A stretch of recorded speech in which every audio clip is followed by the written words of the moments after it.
So I'll get into how we started. So I just decided to do this session blindfolded, so that if I opened my eyes I would just see dark. I didn't want the external world to really permeate the experience too much, because I really wanted to just get lost inside of it. So I had the blindfold on.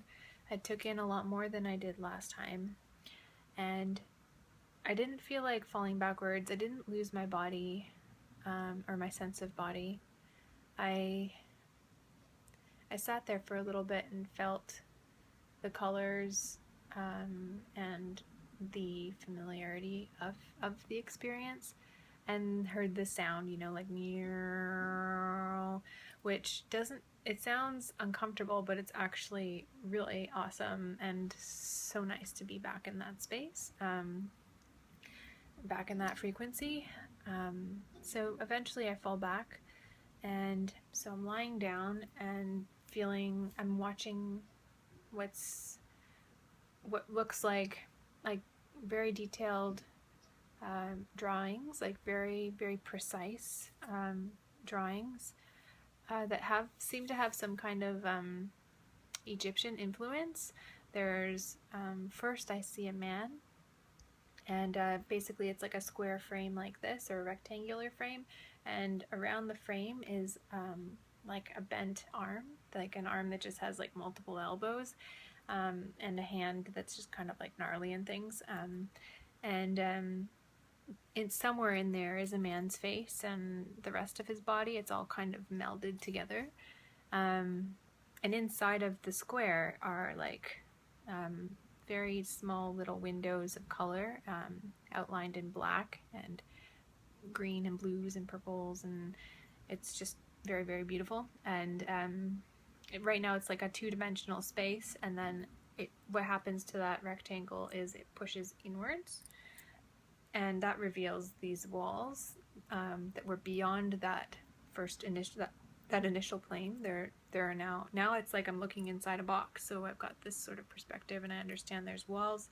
and then there's this image that I was initially looking at, and these walls are like copies of this image, and the ceiling and the floor as well, and then somehow it kind of like just perpetuates itself inside of like a pattern, and that's like a shifting block that now is like moving and shifting, and then on the other side of that cube is a woman, similar style of drawing, similar in that the arm is like wrapped around like this, and her head is in there, and she has these really big eyes, and different colors, purple, pink, yellows, and just very, very beautiful. And also same situation, it's sort of like showing me the walls and the floor, and that there is another realm beyond it. The next side was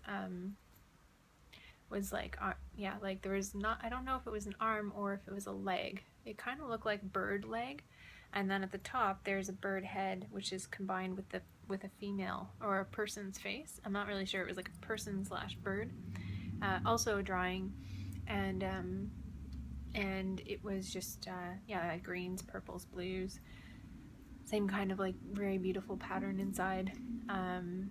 And then that one was different. The way that one behaved, it was slightly different, although what I understand is that they all function like this. It's just this one was showing me something else. So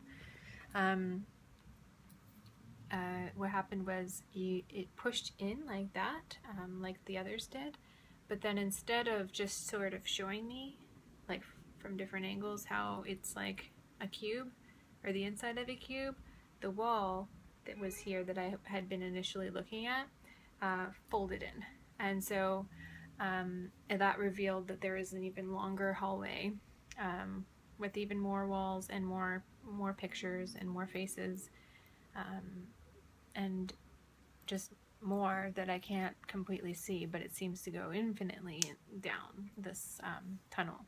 So there's like an understanding that all you have to do simply is just push the wall down, And so I find that interesting, given my intention being,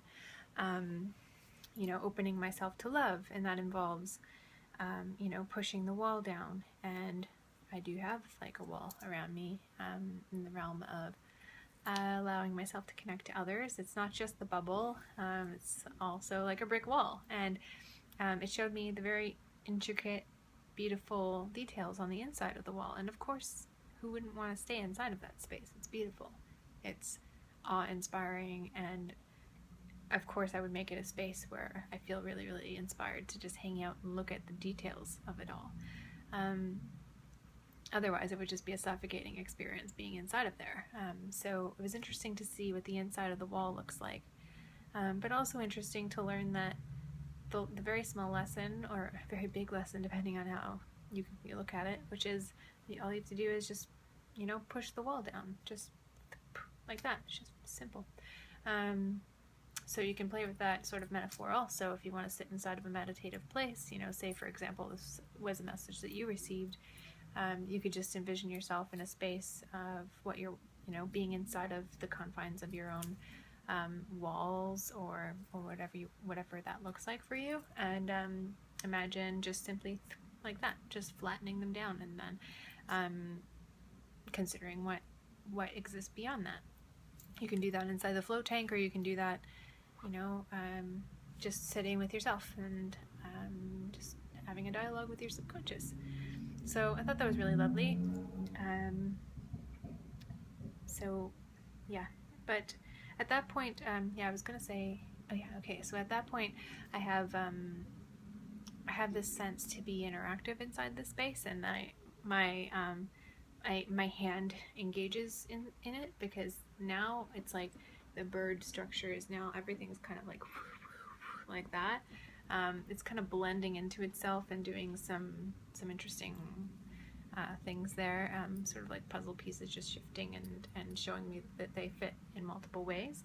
I thought that was pretty interesting, and I want to interact with this. So how can I interact with this? And instead of just using my mind to shift and manipulate, my hands physically decided to, while blindfolded, just start moving in front of me. So I'm like, I see that there's, I feel this sense of rhythm and harmony in this space, and I decide just to flow inside of that. So I'm just like feeling like just like that.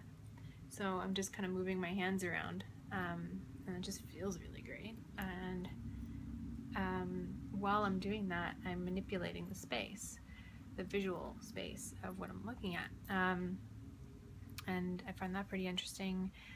But I also think that what happened when I did that is that my body activation kind of pulled me out of the tunnel somehow.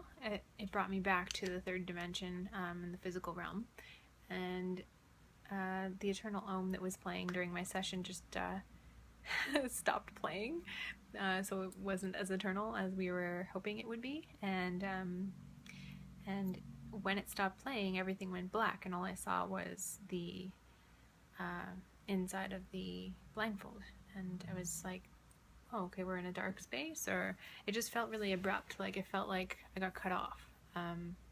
And so I took the blindfold off, and I had my eyes closed and was sort of allowing the light from the window to come through my my eyelids, and it was very soft pastel-y colors, and but it was gone. It was over. I'm back, and I'm not going back into that tunnel today. It's past.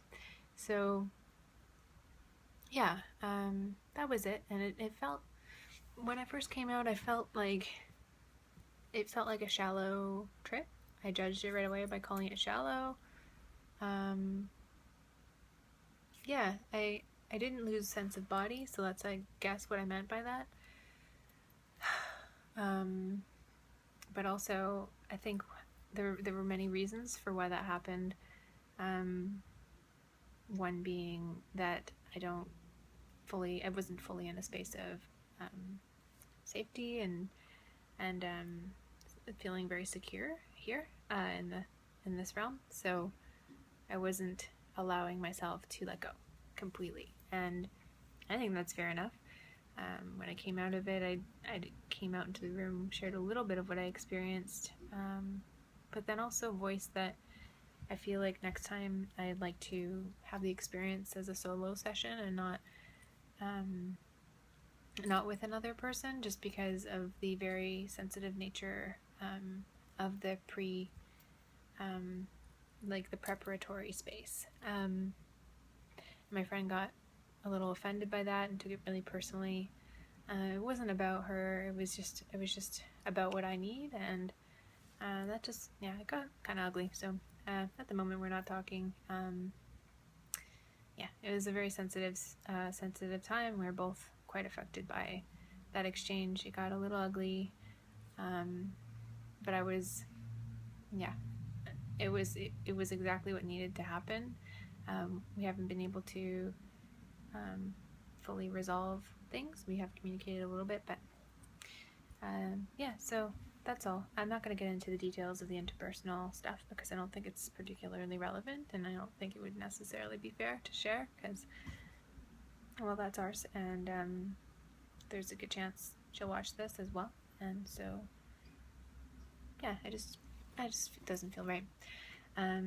But yeah, I want to stress the importance of making sure that everyone's on the same page when you're intention setting or when you're just creating the space for everyone, allowing it to not be something that you rush into. Give yourself lots of time to settle into the space before having the experience. We felt, I think, a bit rushed because the session had been delayed a little also, so that had something to do with it because he had another session to attend to afterwards. So yeah, there are a lot of aspects that you want to make sure are set so that you can have the most optimal experience possible. I knew right away that I'm not done exploring that. I didn't. Before I went into the session, I thought maybe I might be. It might be time for me to give myself a rest, but in that way. But yeah, I think I'll probably wait a couple weeks and then try one more time. And I don't want to put a cap on it. So if it doesn't feel like like it's been completed, I'll just keep exploring it until I feel like, yep, that's all I need for now, and then, maybe revisit it later, maybe not, who knows, but for now, that's kind of what I'm working with. So yeah, that's the DMT experience number 2, and yeah, thank you so much for listening, and I hope that this was helpful for you. I'm not sure if I'm missing anything, but if I think of something, I'll just record a new one.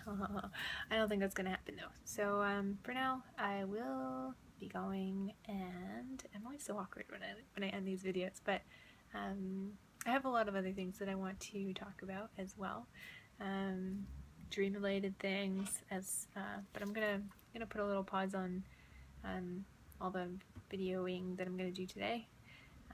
I'll revisit it in a few more days, and yeah, until then, I will see you all soon.